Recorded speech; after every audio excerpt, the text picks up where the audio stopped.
छायावाद में अगले कवि अपने सूर्यकांत त्रिपाठी निराला, जो छायावाद के चार स्तंभ माने जाते हैं, उनमें इनका नाम भी आता है। प्रसाद पंत निराला और महादेवी वर्मा में, वैसे ब्रह्मा विष्णु महेश, तो ये महेश कहलाते हैं छायावाद के। देखिए इनके परिचय पढ़ते हैं कि निराला का जन्म 1896 ईस्वी में अथवा 1898 ईस्वी को बंगाल के मेदिनीपुर जिले के महिसादा नामक गांव में हुआ था। अब यहाँ आप देख रहे होंगे कि 1896 है और 1898। अक्सर क्या है कि एक बार आरबीएसई ने 1896 सही माना है और माध्यमिक शिक्षा बोर्ड की किताब में आप देखोगे तो आपको 1898 मिलेगा। दोनों ऑप्शन में नहीं आएंगे, एक ही आएगा। जो भी आपको मिले उसे आप लगा सकते हो, 1896 या 1898, ठीक है। और कहा हुआ था? बंगाल के मेदिनीपुर जिले के महिसादर नामक गांव में हुआ था। आगे देखिए इनका मूल गांव, निराला जी का मूल गांव कौन सा था? निराला जी का मूल गांव था गढ़कोला, जो कहां पर है? उन्नाव, जिला उन्नाव, मध्य प्रदेश में है। आगे देखिए इनके पिता का नाम क्या है? राम सहाय त्रिपाठी। निराला जी के पिता राम सहाय त्रिपाठी थे। निराला की प्रारंभिक शिक्षा घर पर ही हुई थी। 3 वर्ष की आयु में ही इनकी मां का निधन होने के कारण ये ज्यादा नहीं पढ़ सके। मात्र कौन सी क्लास तक? 9वीं तक ही इन्होंने अध्ययन किया था। निराला का विवाह मात्र 14 वर्ष की अवस्था में ही, अल्प आयु में ही किससे हुआ? मनोहरा देवी से। किससे हो गया था? मनोहरा देवी से। और मनोहरा देवी जो इनकी पत्नी थी, उसकी प्रेरणा से ही इनकी रुचि संगीत और साहित्य की ओर गई। ये बहुत इंपॉर्टेंट प्रश्न है कि निराला जी की रुचि संगीत और साहित्य की तरफ किसकी प्रेरणा से गई? तो आपको ध्यान रखना है किसकी प्रेरणा से? इनकी पत्नी मनोहरा देवी की प्रेरणा से। आगे देखिए इनका जन्म बसंत पंचमी रविवार के दिन हुआ था, इसीलिए इनका नाम क्या रखा गया? भाई रविवार सूर्य भगवान का वार होता है, इसलिए इनका नाम क्या रखा गया? सूर्य कुमार। आइए इनको और देखते हैं एक बार। निराला जी का जन्म 1896 आरबीएसई के अनुसार जो माना गया है और 1898 माध्यमिक शिक्षा बोर्ड के अनुसार बंगाल के मेदिनीपुर जिले के महिसादल नामक गांव में हुआ था। इनका मूल गांव है गढ़कोला, जिला उन्नाव, मध्य प्रदेश। इनके पिता का नाम है राम सहाय त्रिपाठी। निराला की प्रारंभिक शिक्षा इनके घर पर ही हुई थी। 3 वर्ष की आयु में ही इनकी मां का निधन हो गया, इसलिए ये ज्यादा आगे नहीं पढ़ सके। मात्र 9वीं क्लास तक ही इन्होंने अध्ययन किया था। निराला का विवाह भी मात्र 14 वर्ष के अल्पायु में ही हो गया था मनोहरा देवी से। और मनोहरा देवी की प्रेरणा से इनकी रुचि किसकी तरफ हुई? संगीत और साहित्य की तरफ। कहा जाता है कि बसंत पंचमी रविवार के दिन इनका जन्म हुआ, इसलिए इनका नाम क्या पड़ा? सूर्य कुमार। देखिए सूर्यकांत नहीं था, पहले क्या था? सूर्य कुमार था। फिर निराला ये खुद इन्होंने बाद में खुद चेंज किया। देखिए सूर्यकांत त्रिपाठी निराला आगे क्या है कि मतवाला का संपादक नियुक्त होने के बाद इन्होंने अपना उपनाम क्या रख लिया? ये लिखा। बहुत इंपॉर्टेंट है, इनको पूरा हिंदी साहित्य का इतिहास में इनको निराला नाम से जाना जाता है। तो इन्होंने ये निराला नाम किसने रखा इनका या कैसे रखा, तो वो बात है कि इन्होंने खुद ही रखा था। और कब रखा था? जब ये मतवाला पत्रिका के संपादक नियुक्त हुए तो उसके बाद इन्होंने अपना उपनाम स्वयं नहीं क्या रख लिया था? निराला। खुद ने ही रख लिया था, ये ध्यान रखना, किसी और ने नहीं रखा। उन्होंने अपना नाम क्या, उपनाम क्या रख लिया? निराला रख लिया, ठीक है। निराला ने मतवाला, सुधा, समन्वय आदि समाचार पत्रों का संपादन किया। वेरी इंपॉर्टेंट प्रश्न है। मतवाला, सुधा, समन्वय। मतवाला, सुधा, समन्वय का संपादन किसने किया था? निराला जी ने, ठीक है।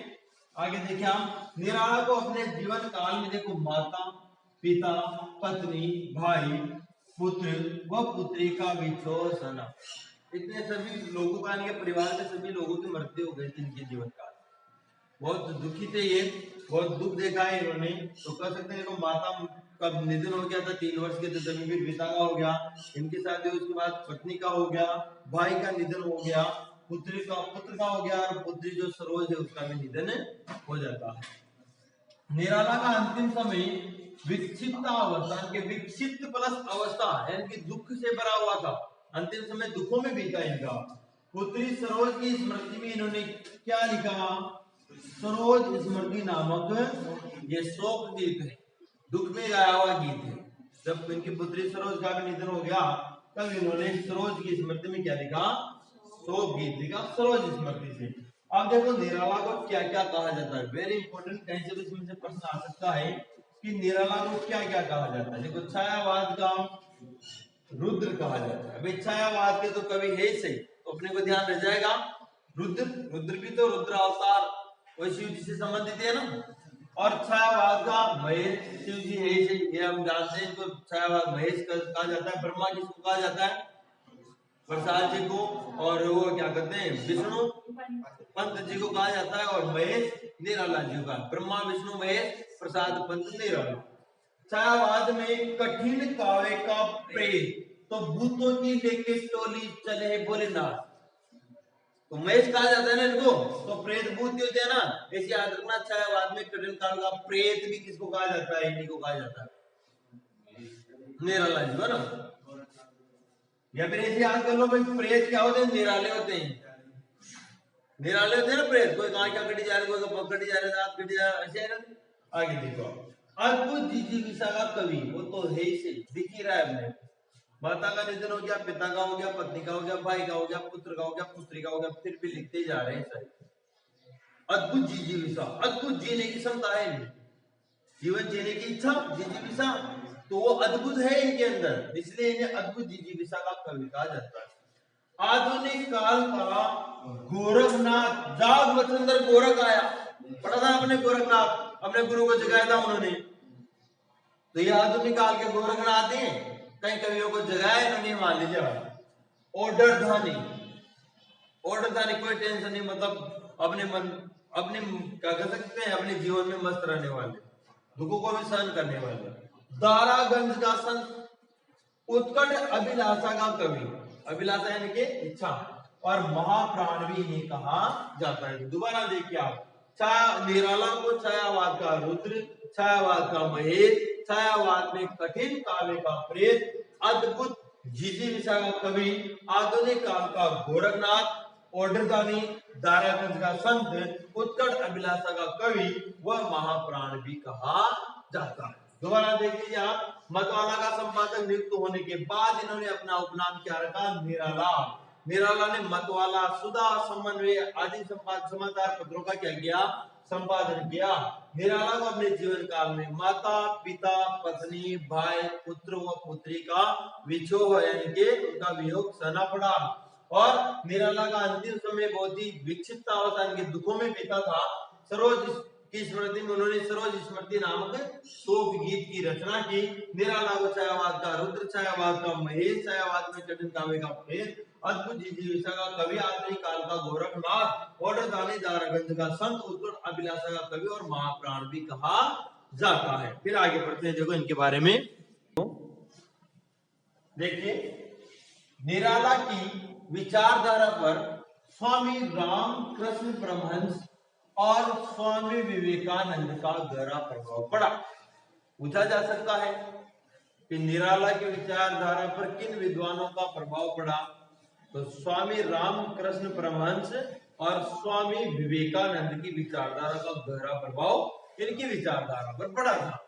आगे देखिए, निराला की प्रथम कविता कौन सी है, तो जूही की कली की प्रथम कविता है, जो सन 1916 ईस्वी में प्रकाशित हुई थी। निराला की प्रथम कविता है जूही की कली, जो 1916 ईस्वी में प्रकाशित हुई थी। निराला को देखिए आप, हिंदी कविता को छंद से मुक्ति प्रदान करने का श्रेय भी निराला जी को ही दिया जाता है।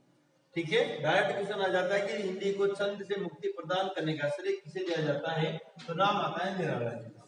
निराला जी की कविताओं में सर्वप्रथम प्रगतिवाद की झलक दिखाई देती है। सबसे पहले प्रगतिवाद की झलक किसकी कविता में दिखाई देती है, निराला जी की कविताओं में दिखाई देती है। हिंदी कविता में प्रयोगों का आरंभ किसके द्वारा माना जाता है, निराला के द्वारा।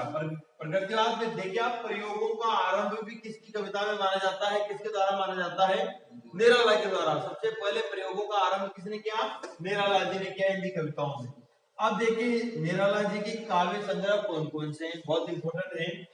अनामिका, अर्चना, बेला, अणिमा, कुकुर मुत्ता, परिमल, नए पत्ते, गीतिका, गीत गूंज, तुलसीदास आदि निराला जी की प्रमुख कृतियां हैं या इनके प्रमुख काव्य संग्रह हैं। बहुत ही सिंपल में हम इसे याद करने की कोशिश करेंगे। देखो, अनामिका, अर्चना, बेला, अणिमा। अनामिका, अर्चना, बेला, अर्चना, कुकुर, मुत्ता, परिमल, नए पत्ते, गीतिका, गीत गूंज, तुलसीदास आदि इनके प्रमुख काव्य संग्रह हैं। तो अब आपको कैसे ध्यान रखना है इसको देखो, आप एक ट्रिक बनाते हैं। ट्रिक क्या बनाते हैं, मान लीजिए, हाँ, निराला जी कोई गर्लफ्रेंड, निराला जी कोई गर्लफ्रेंड, दोनों का भी प्रेम करते थे, आप मान लीजिए ना, अदरवाइज नहीं। तो जैसे ही शादी की बात आई तो उन्होंने मना कर दिया, भाई मैं तेरे से शादी नहीं करूंगी। और उसने फिर वापस दोबारा शादी करने के लिए कहा तो मना कर दिया। अब मान लीजिए उसने जबरदस्ती से शादी कर ली, निराला जी ने उनसे जबरदस्ती शादी कर ली। मान लीजिए मैं तुझको भगा लाया हूं तेरे घर से, कर ली वाना। अब महाबीर से शादी करने के बाद उसका पिता आया, लड़की का पिता, और निराला से क्या कहा, अबे, ये तो कहेगा ना। और लड़के का क्या नाम है, अक्कू। लड़की का क्या नाम है, अक्कू। अबे अक्कू, तू पढ़गी निराला में, तू निराला की पढ़गी। अबे अक्कू, तू निराला की पढ़गी। ये अपनी ट्रिक है भाई। अबे अक्कू, उसका पिता ये तो कहेगा ना, अरे अबे अक्कू तू निराला की पढ़गी, हाँ, निराला से तूने शादी कर ली। तो देखो ये ट्रिक कितने शानदार है। अपने यहाँ लिखता हूं मैं इसको, देखिए, एक तो शब्द आएगा अपने अब्बे, फिर शब्द बना आपने अक्कू, पनगी, यही तो ना, पणगी, ठीक है, तू। अबे अक्कू पणगी तू, निराला कर, आज का जोड़ना अपन निराला कर। आपने आर दिवस ये ट्रिक बनाया बने। अबे अक्कू पणगी तू निराला कर। अब देखो सारी काव्य संग्रह याद हो गए, निराला भी याद हो गया अपने को।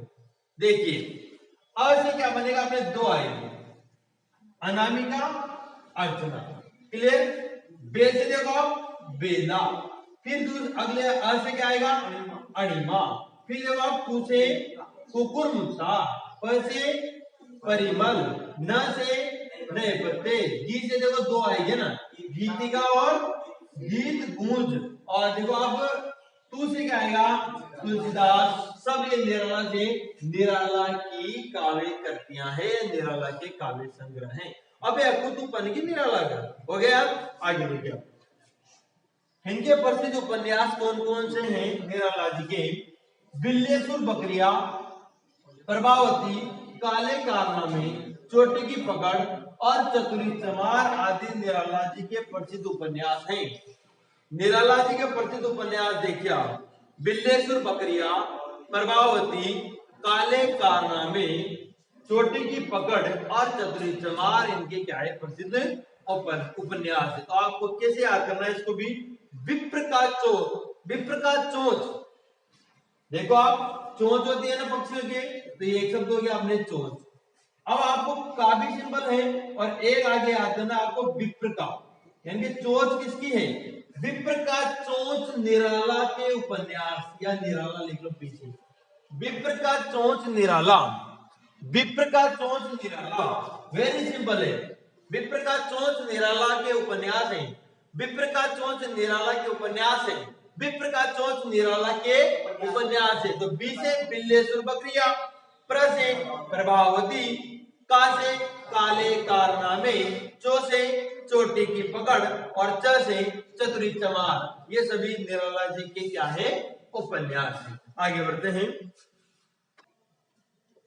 देखिए राम की शक्ति पूजा निराला की लंबी कविता है, ये भी पूछा जाता है, तो आप ध्यान रखिए, राम की शक्ति पूजा निराला की क्या है, लंबी कविता है। राम की शक्ति की पूजा लंबी करनी पड़ती है ना, या फिर ऐसे ध्यान रखना भाई पूजा बहुत लंबी है, ठीक है।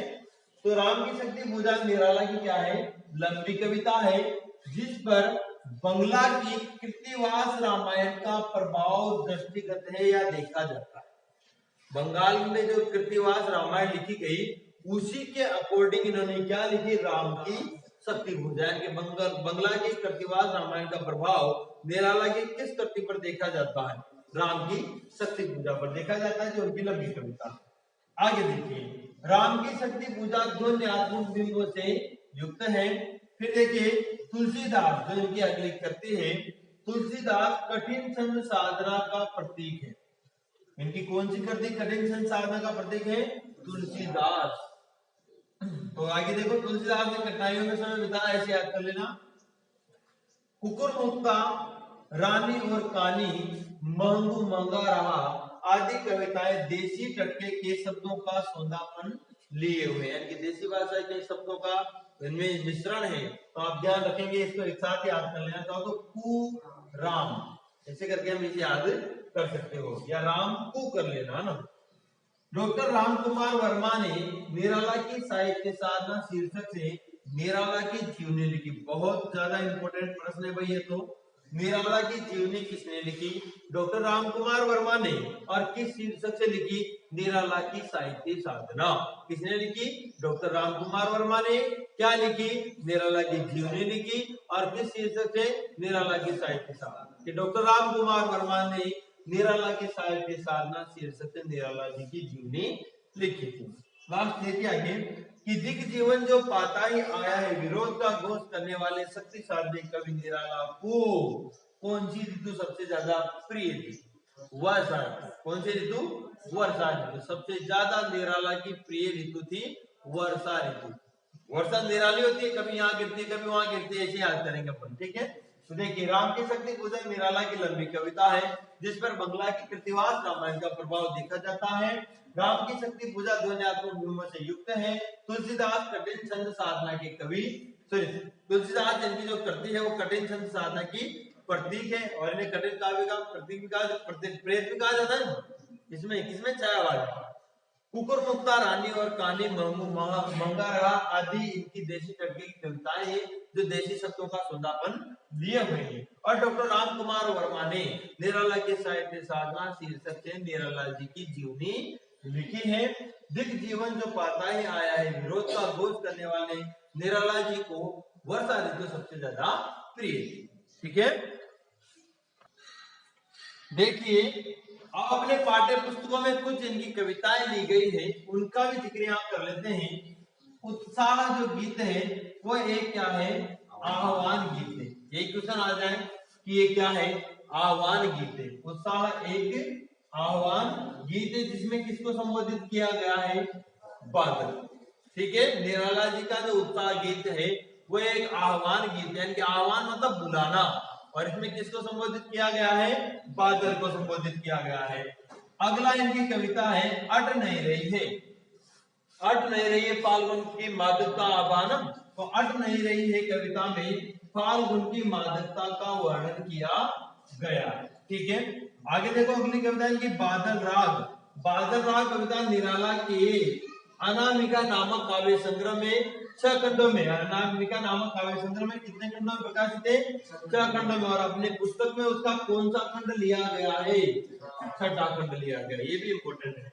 और बादल राग कविता में बादल को विध्वंसक और सृजक, यानी कि विनाश करने वाला और निर्माण करने वाला, इन दोनों रूपों में ही इसको यहाँ पर प्रदर्शित किया गया है। दोबारा देखिए, उत्साह एक आह्वान गीत है, जिसमें बादल को संबोधित किया गया है।